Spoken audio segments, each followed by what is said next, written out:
This is question 15 from your blue notebook, page 241. This question, we're still going to use the same type of factoring we did before. I'm just going to elaborate a little on it to make a better explanation. Now, normally you guys are used to seeing things with x or possibly y. We have a and b, which is fine.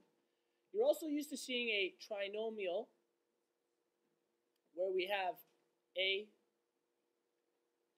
b, and c.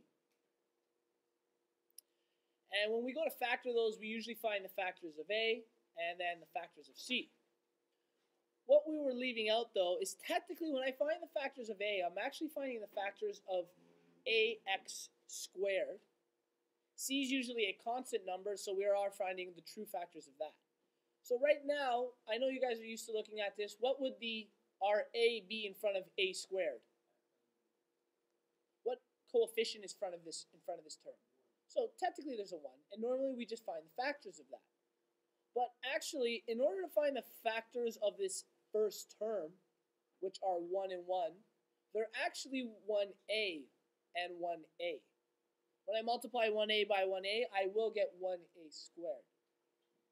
So since there's now a variable attached to our c term, instead of just finding the factors of the coefficient, I'm actually going to add the b's to it also.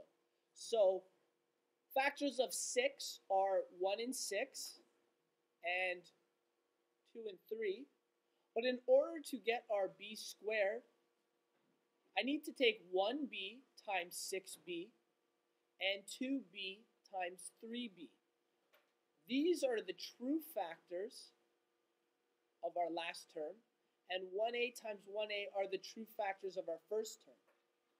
Now, using that same knowledge, I need to multiply their products, add them together, and the products need to add together to make 5ab.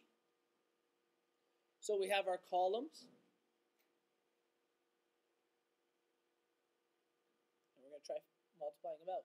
1a times 1b gives us 1ab.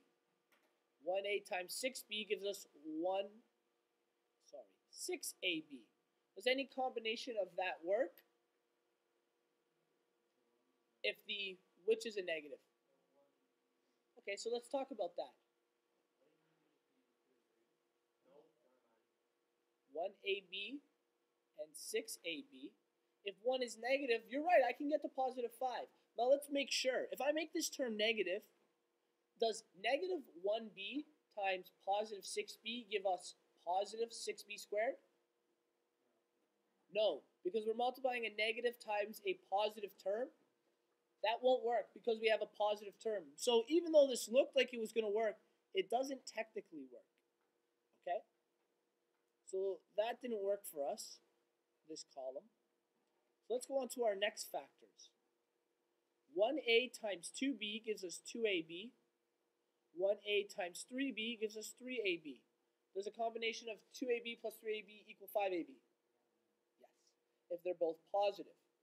So let's say we multiply 1ab times 2b, 1a times 2b, 1a times 3b, 2ab plus 3ab, if they're both positive. If they're both positive, when I multiply them, do they make positive 6b squared? Yes, because they're both positive. So I know those are the two factors we're going to be using. So when I go to put them into my factored form, I know my first terms are going to be 1a. Now, do I need to put the 1a? Sorry, do I need to put the 1 in? Just the a is fine for our first terms. So a and a are our first terms. And technically, I have to put them in opposite brackets. We know our rule. But because the first terms are the exact same, it's not going to end up making a difference which bracket. So I put in 2b and 3b. And there's our factored form.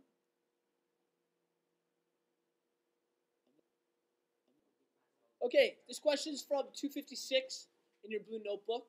It's a very similar question. We're going to use the exact same factoring style we did before. Now remember, we find the factors of the first term.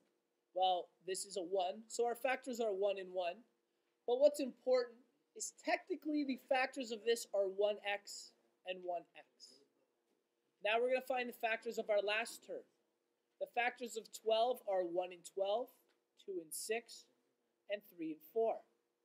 Now, because there's a y squared attached to it, technically the factors are 1y times 12y, 2y times 6y, and 3y times 4y.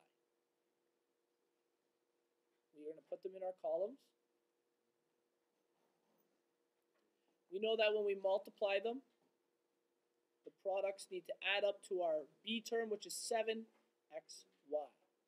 I'm going to quickly take a look at this. It's pretty obvious it's going to be 3 and 4, so we're going to go straight to those two to make sure they work.